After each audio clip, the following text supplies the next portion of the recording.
Hello everyone. वैसे student जो खासकर अलीगढ़ मुस्लिम सिटी, जामिया मिलिया इस्लामिया, इन दोनों में किसी भी यूनिवर्सिटी में खासकर यूजी कोर्स के अंदर जितने भी इंट्रेंस एग्जाम इस बार होने वाले हैं या फिर पीजी कोर्स के अंदर इम्पॉर्टेंट ये है कि जो हमारा डेली एमसीक्यू का सीरीज जो मोस्ट एक्सपेक्टेड कह सकते हैं वो सीरीज आज फिर से स्टार्ट हो रहा है। बीच में 2 दिन गैप हो गया था, बट इट डिपेंड ऑन आपके जैसे रिस्पांस रहेंगे उस हिसाब से ये लेक्चर अपलोड भी होंगे।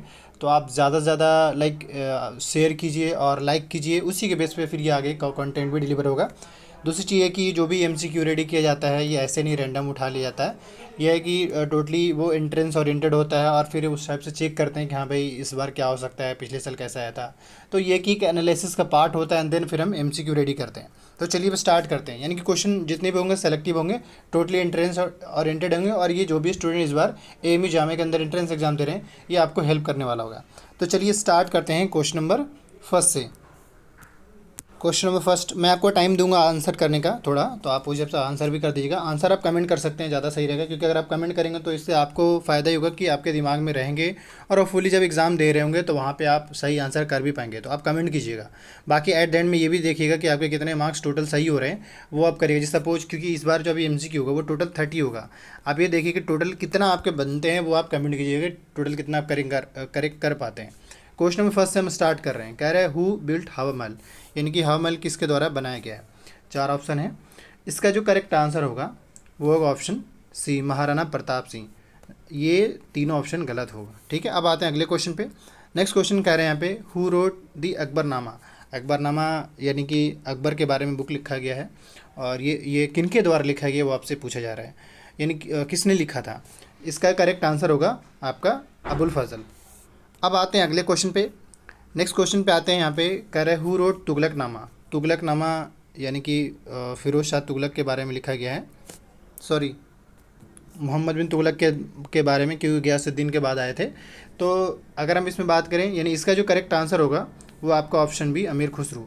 इनके द्वारा कई यहाँ पे अब क्योंकि अमीर खुसरू आए हैं तो मैं आपको यहाँ पे सजेस्ट करूँगा कि अमीर खुसरू से रिलेटेड जो भी इंपॉर्टेंट है वो आप देख लीजिएगा। जैसे एक तो ये कि इनके टीचर कौन थे वो आपसे पूछा जाता है। इन्होंने किसको सुल्तान जहाँ का टाइटल दिया था, ये आप ये दो आंसर आप करेंगे। इनके टीचर कौन थे और सुल्तान जहाँ का टाइटल किनको दिए थे, अमीर खुसरू ने किन्हें दिए थे। अब आते हैं अगले क्वेश्चन पे। बाकी मैं कहूँगा अमीर खुसरू के बारे में जरूर देख लीजिएगा। नेक्स्ट क्वेश्चन पे आते हैं। करें the largest standing army of Delhi सल्तनत directly paid by the state, यानी कि लार्जेस्ट स्टैंडिंग आर्मी बताना है दिल्ली सल्तनत का, जो कि डायरेक्टली पेड मतलब स्टेट के द्वारा पेड किया जाता था। तो इसका जो करेक्ट आंसर होगा वो ऑप्शन सी होगा, अलाउद्दीन खिलजी के द्वारा। नेक्स्ट क्वेश्चन पे आते हैं।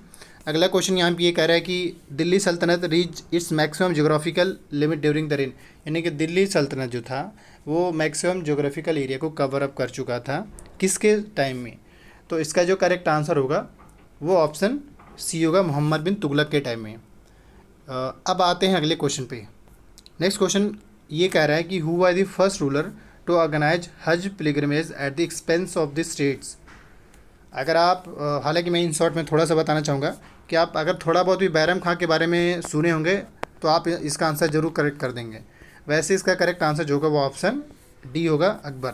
क्योंकि जैसे ही अकबर और बैरम खां के बीच में जो बैटल होता है, मैं बैटल का नाम अभी भूल रहा हूँ, इन दोनों के बीच में जैसे ही बैटल होता है तो जाहिर सी बात है बैरम खां इनके टीचर होते हैं, यानी कि अकबर का या अकबर का यूँ कह लीजिए कि गार्जियन के तौर पे। क्योंकि जब first battle of Panipat Akbar और हेमू के बीच में जब होता है तो उस समय जो या गार्जियन कह लीजिए या ट्विटर कह लीजिए, बैरम खां ही जो है आगे आते हैं और उनको हरा देते हैं। तो उसके बाद जो है कहीं ना कहीं बैरम खां के गार्जियनशिप में स्टार्टिंग में अकबर के जो रूलिंग पीरियड उसके ही स्टार्टिंग उसी के ही सर्विलांस के लिए उसी के प्रोटेक्शन में ही चल रहा होता है। तो जब ये बैटल होता है यानी कि अकबर और बैरम खां के बीच में, तो बैरम खां हार जाता है और उस टाइम अकबर उसको ऑप्शन देता है कि या तो आप इस राजपाट छोड़ के कहीं निकल लीजिए, वरना उसको हज करने का उनको ऑप्शन देते हैं। तो जब वो हज के लिए निकल रहे होते हैं तो रास्ते में जो है इनको मार दिया जाता है। तो कहीं ना कहीं आप इससे रिलेट कर पाएगा कि हज पिलग्रिमेज का अगर कॉन्सेप्ट की बात करें तो इनका अकबर का दिया हुआ था। ठीक है, अगले मतलब मैं इसलिए थोड़ा इन शॉर्ट में समझाया ताकि आप रिलेट कर सकें। अगले क्वेश्चन पे आते हैं। कह रहे हैं यहाँ पे Alberuni the author of Kitabul Hind book जो लिखा हुआ है इनके ही द्वारा लिखा गया है, ये किसके साथ इंडिया आए थे। तो इसका जो करेक्ट आंसर होगा वो महमूद गजनवी के द्वारा आया था, महमूद गजनी के साथ में आया था। जैसे पहले मोहम्मद बिन कासिम था, दिन मोहम्मद गौरी, दिन महमूद गजनी के टाइम में ही आए थे। अगले क्वेश्चन पे आते हैं। अगला क्वेश्चन इंपॉर्टेंट है, कह रहा है mansabdari system was borrowed from, mansabdari system कहाँ से लिया गया था? तो इसका जो करेक्ट आंसर होगा वो ऑप्शन सी होगा, मंगोलिया। अगले क्वेश्चन पे आते हैं। अगला क्वेश्चन भी इंपॉर्टेंट है, कह रहे the biography of Humayun was written by, Humayun के बारे में मतलब हुमायूं का जो कहानी कह लिए या उनके लाइफ स्टाइल के बारे में, लाइफ जो चला, लाइफ सिनेरियो कह लीजिए, उसके बारे में कौन लिखा है इसमें, उनके बायोग्राफी को किसने लिखा है? तो इसके जो करेक्ट आंसर होंगे वो गुलबदन बेगम होंगे। और ये किन के द्वारा कहने पे लिखा गया था, यानी कि हुमायूं जो हुमायूं का बायोग्राफी है वो किनके द्वारा, मतलब किनके रिकमेंडेशन के बाद लिखा गया ये? तो वो अकबर थे। अकबर ने ही जो है गुलबदन बेगम को कहा था कि आप क्योंकि वो जानते थे गुलबदन बेगम कहीं न कहीं इसकी बहन थी, तो ये जानती थी, इसलिए उसने बुक लिखने को कहा। अब अगले क्वेश्चन पे आते हैं, कह रहे इन विच सेंचुरी भक्ति मूवमेंट बिगैन। तो ये इंपॉर्टेंट है, इसका जो करेक्ट आंसर होगा वो आपका ऑप्शन बी 7th सेंचुरी होगा। यहाँ से हम अब इंडियन कॉन्स्टिट्यूशन, इससे पहले हिस्ट्री था, अब इंडियन कॉन्स्टिट्यूशन स्टार्ट कर रहे हैं, जो कि ये टोटली मतलब लगभग सारे कोर्स में हेल्प करेगा आपको। अगले क्वेश्चन पे आते हैं, कह रहे which part of constitution describe as a Magna Carta, यानी कि इनमें से किस पार्ट को हम लोग डिफाइन करते हैं या जानते हैं या डिस्क्राइब करता है मैग्ना कार्टा के बारे में? तो करेक्ट आंसर जो होगा ऑप्शन सी होगा, पार्ट 3। अगले क्वेश्चन पे आते हैं। नेक्स्ट क्वेश्चन कह रहे हैं यहाँ पे fundamental right has been borrowed from which country, fundamental rights कहाँ से लिया गया है? तो इसका जो करेक्ट आंसर होगा वो ऑप्शन डी होगा, यूएसए। अब मैं आपको ये जरूर कहूँगा कि जैसे यहाँ एक इम्पॉर्टेंट है, आप जो है जो सोर्सेस कह लीजिए, यानी कहाँ से क्या क्या लिया गया है, जैसे कि आपसे मैं पूछ दूँ कि डीपीएसपी कहाँ से लिया गया, तो उसका आप आंसर करिएगा। इसके अलावा सिटीजनशिप का कॉन्सेप्ट कहाँ से लिया, उसका आप आंसर करिएगा। इस तरीके से जो सोर्सेस के बारे में जो कहना चाह रहा हूँ, ये इस सोर्सेस के बारे में अलग अलग कंट्री से लिए गए हैं। तो आपको सोर्सेस लिस्ट जो है वो सारा देख लेना है, ज़्यादा नहीं, कुछ 4-5 देखिएगा, जैसे कि साउथ अफ्रीका से, ऑस्ट्रेलिया से क्या लिया गया है, ब्रिटेन या इंग्लैंड से क्या लिया गया, यूएसए से क्या लिया गया है, और आयरलैंड से, बहुत हुआ तो जर्मनी से भी, क्योंकि इमरजेंसी प्रोविजन जर्मनी से ही लिया गया, तो वो आप देख लीजिएगा। अगले क्वेश्चन पे आते हैं, कह रहे there are how many fundamental rights initially in constitution, यानी कि भारत के संविधान में स्टार्टिंग में टोटल कितने फंडामेंटल राइट्स थे? ऑप्शन है 7, 6, 5, 9। करेक्ट आंसर जो होगा इसका ऑप्शन नहीं होगा, 7 होगा। अगले क्वेश्चन पे आते हैं। नेक्स्ट क्वेश्चन कह रहा है कि which article of fundamental right is known as the soul of constitution, यानी कि सोल ऑफ कॉन्स्टिट्यूशन, इनमें से किस आर्टिकल को हम जानते हैं? तो इसका जो करेक्ट आंसर होगा वो ऑप्शन डी होगा, आर्टिकल 32। वैसे तो मैं ये कहूँगा कि जो फंडामेंटल राइट्स के अंदर जितने आर्टिकल्स हैं, आप उसको यानी पार्ट 3 के अंदर जितने भी आर्टिकल्स हैं उन सबको देख लीजिएगा। जैसे कि आर्टिकल 14 जो है आपको राइट टू इक्वालिटी के बारे में बात करता है। आर्टिकल 16 जो है डिस्क्रिमिनेशन, यानी कि प्रोहिबिट करता है discrimination on the basis of employment in government of India, यानी कि गवर्नमेंट ऑफ इंडिया के अंदर जो जॉब मिलते हैं उन सबको इक्वल तरीके से ट्रीट करने की बात करता है। बट स्टिल इसमें रिजर्वेशन का प्रावधान है, SC/STs का रिजर्वेशन के बारे में, तो वो स्पेशल केस है 16 के अंदर, लेकिन ऐसे डायरेक्टली वे में प्रोहिबिट करता है। अब अगर नेक्स्ट बात करें तो आर्टिकल 25 जो है आपको बल्कि ये कहता है फ्रीडम ऑफ कंसाइंस, या किसी भी रिलीजन को फॉलो कर सकते हैं उसके कल्चर को। और आर्टिकल 32 तो आप जानते ही, heart and soul of Indian constitution के नाम से जाना जाता है, और ये जो है स्टेटमेंट डॉक्टर BR अम्बेडकर के द्वारा दिया गया था। अगले क्वेश्चन पे आते हैं, कह रहे हैं यहाँ पे which article describe about the welfare of minorities के बारे में बात करता है, यानी कि माइनॉरिटी के वेलफेयर के बारे में बात करता है, यानी ये स्पेशल आर्टिकल है कह लीजिए। तो अगर आप एक एक करके थोड़ा सा मालूम है आपको तो मैं रिमाइंड करा दूँ। जैसे आर्टिकल 14 से 18 जो है राइट टू इक्वालिटी के बारे में जानते हैं। आर्टिकल 19 से 22 के बीच में अगर हम बात करें तो फ्रीडम के बारे में जानते हैं, यानी कि राइट टू फ्रीडम आपको मिलता है। आर्टिकल 25 से 28 के बीच में जो है वो फ्रीडम ऑफ रिलीजन के बारे में बात करता है, यानी आप किसी भी रिलीजन को फॉलो कर सकते हैं। और आर्टिकल ये 29 से 30 के बीच में जो है वो माइनॉरिटीज़ के राइट्स के बारे में बात करता है। तो यानी डी जो होगा वो आपका करेक्ट आंसर होगा। अगले क्वेश्चन पे चलते हैं। नेक्स्ट क्वेश्चन हमारा ये कह रहा है कि right to property was remove from fundamental right under which amendment, यानी कि किस अमेंडमेंट के बाद राइट टू प्रॉपर्टी जो है उसको रिमूव कर दिया गया। तो इसका जो करेक्ट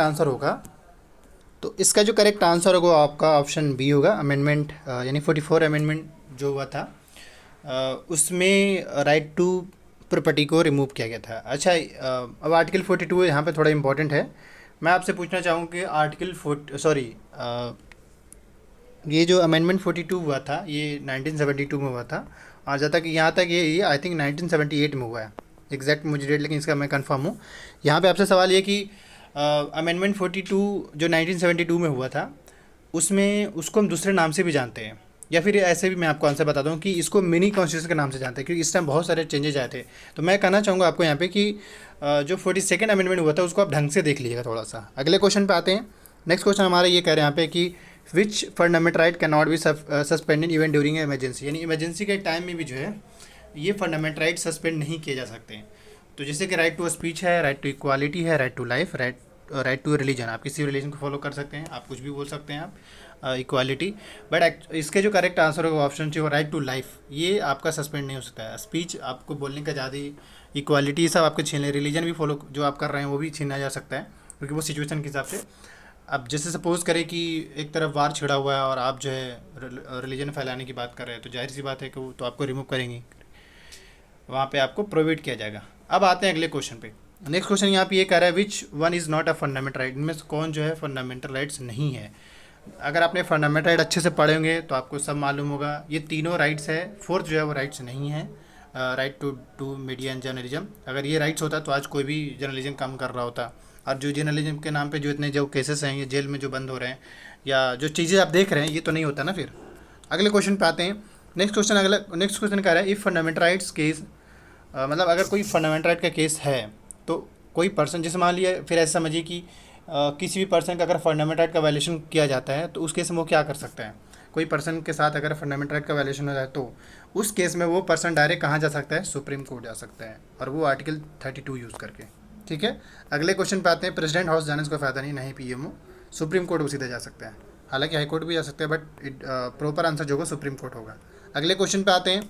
कह रहा है which article describe about the abolition of untouchability, इनमें से कौन सा आर्टिकल है जो अनटचेबिलिटी के बारे में बात करता है।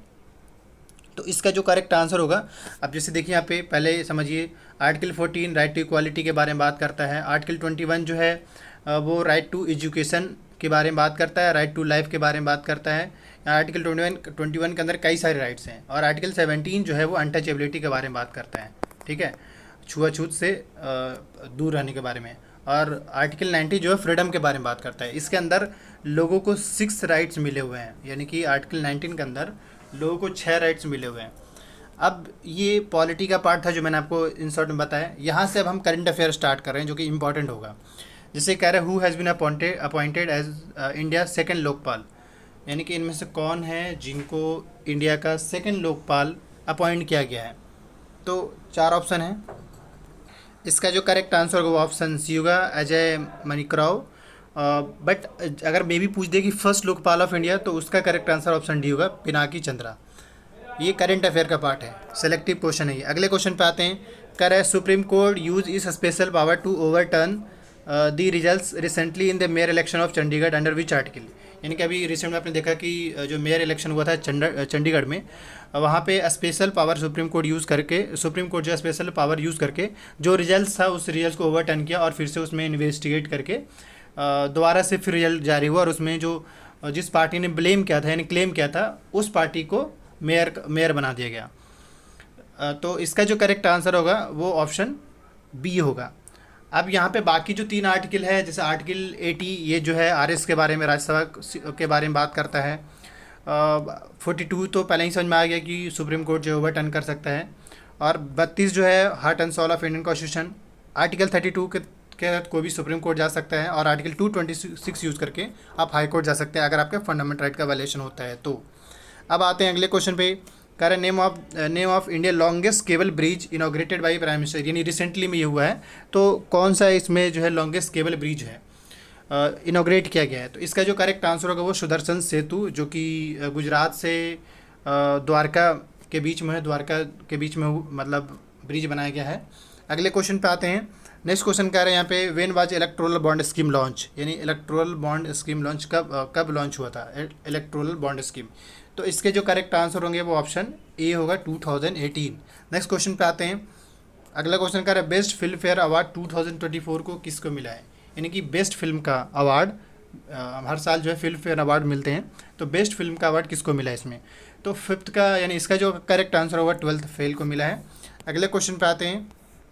अच्छा, बीच में ये भी बता दूं कि ऑलरेडी जो अभी हम एक तो आपका एमसीक्यू सीरीज चल रहा है, बट मैक्सिमम जो है 19 अप्रैल तक आप अप्लाई कर सकते हैं। आपको कंप्लीट आपके पॉलिटी यानी पॉलिटिकल साइंस का लेक्चर, कंप्लीट हिस्ट्री का लेक्चर और फिर करंट अफेयर, इसमें से कुछ लाइव विद रिकॉर्डेड रहेंगे, गाइडेंस रहेंगे, कुछ सजेस्टेड वीडियो रहेंगे, कुछ रिकमेंड रहेंगे। इन सब को लेकर अभी इनिशिएटिव लिया गया है और इसमें मैक्सिमम जो सीट रखा गया वो 50 रखा गया है। जिस भी कैंडिडेट्स को ज्वाइन करना हो, वीडियो के डिस्क्रिप्शन बॉक्स में मैंने डायरेक्ट गूगल फॉर्म का लिंक दे रखा है, आप उस गूगल फॉर्म को डायरेक्ट फिल करिए और सबमिट कीजिए। अच्छा, दूसरा ये कि ये फ्री है, फ्री रखा गया, कोई चार्जेज नहीं है। हाँ, सिर्फ आपको रजिस्ट्रेशन फ़ी पे करना पड़ेगा, वो आपके 100 रुपीज़ है। तो जिस भी कैंडिडेट्स को ज्वाइन करना हो वो गूगल फॉर्म को फिल कर लें, जिसमें मैंने आपको डिटेल में थोड़ा समझा दिया है। हाँ, ये होगा कि आपका जो क्लास होगा वो टोटल 10 डेज़ चलेंगे, जिसमें लाइव विद रिकॉर्डेड दोनों रहेंगे, कुछ रिकॉर्डेड भी रहेंगे, कुछ लाइव भी रहेंगे, बट ये टोटली इंट्रेंस ओरिएंटेड होगा। साथ ही उसमें आपको एमसीक्यू का सीरीज भी चल रहा है, वो भी आपको मिलेगा। अब आते हैं अगले क्वेश्चन पे। अच्छा, यहाँ पे इंपॉर्टेंट है थोड़ा सा, मैंने तो ऐसे वुमेन सिंगल पूछ लिया, आपसे मेन सिंगल भी पूछा जा सकता है। ऑस्ट्रेलियन ओपन और फ्रेंच ओपन, ये दोनों देख लीजिएगा आप। तो इसका यानी ऑस्ट्रेलियन ओपन आपसे पूछा जा रहा है 2024 का, तो इसका जो करेक्ट आंसर होगा वो ऑप्शन ए होगा, आर्यना सबालिका होगा। अगले क्वेश्चन पे आते हैं। नेक्स्ट क्वेश्चन कह रहे हैं यहाँ पे कि which state government has launch the country first road safety force. अभी कुछ दिन पहले ही आप न्यूज़ में था ये कि कौन सा स्टेट गवर्नमेंट जो है जिसने रोड सेफ्टी फोर्स लॉन्च किया, यानी कि पुलिस टीम होगी जो कि रोड के सेफ्टी के लिए वर्क करेगी। मतलब होता है ना कि कई बार जो है गाड़ी कुछ ज़्यादा ही स्पीड में लोग चलाते हैं, एक्सीडेंट होता है, तो इन सब को लेकर वो ध्यान रखेगा। तो इसके जो करेक्ट आंसर होंगे वो ऑप्शन ये होगा, पंजाब। अगले क्वेश्चन पे आते हैं। नेक्स्ट क्वेश्चन यहाँ पे ये कह रहा है कि which country was the runner, ICC का रनर टीम इनमें से कौन रहा है 2024 का अंडर 19 टीम का। तो 8 का जो करेक्ट आंसर ऑप्शन ये होगा ऑस्ट्रेलिया, यानी कि विनर कह लीजिए। अगले क्वेश्चन पे आते हैं। नेक्स्ट क्वेश्चन कह रहा है which state government has launch घर घर राशन स्कीम, यानी इनमें से कौन सा स्टेट है जिन्होंने घर घर स्कीम राशन नाम का लॉन्च किया है। यानी इसमें होगा ये कि अब तक ये होता था कि आपको जाना पड़ता था मतलब राशन लाने के लिए, बट अभी इस स्कीम के बाद ये होगा कि आपको वहाँ जाने की ज़रूरत नहीं है, आपको के घर में ही वो राशन लेकर आएंगे। तो इसका जो करेक्ट आंसर होगा वो ऑप्शन बी होगा, पंजाब। अगले क्वेश्चन पे आते हैं। नेक्स्ट क्वेश्चन कह रहा है कि who among the following have been awarded the 58 Jnanpith award, यानी कि इनमें से किनको ज्ञानपीठ अवार्ड मिला है।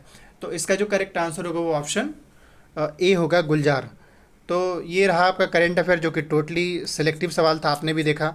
बाकी एट देन मैं जैसे ही बता दिया हूँ कि जिस भी कैंडिडेट को ज्वाइन करना हो, वीडियो के डिस्क्रिप्शन बॉक्स में डायरेक्ट गूगल फॉर्म है और उसमें अच्छे से आपको तैयारी करा दी जाएगी। क्योंकि हम अभी ओवरऑल कम से कम फोकस करना चाहेंगे आपके 60 मार्क्स का पॉलिटिकल ज्योग्राफी और बीबीए का 40 मार्क्स का। इसके अलावा और भी जहाँ कहीं भी आपका हिस्ट्री पॉलिटिकल से पूछता है, हालांकि और भी चीज़ इस ज्योग्राफी में आपको गाइडेंस मिलेगा, जहाँ तक होगा हम आपको कराने की कोशिश करेंगे। लेकिन फ़िलहाल के तौर पे हम जो सेलेक्टिवली बात की है कि आपको कंप्लीट हिस्ट्री, कंप्लीट पॉलिटी और करंट अफेयर आपको करा दी जाएगा उसी हिसाब से। इसके अलावा कोई भी डाउट्स क्वेरी होता है कमेंट कीजिए। हाँ, अब आप एंड में ज़रूर बताइए कि आपके टोटल कितने मार्क्स बने। Thank you.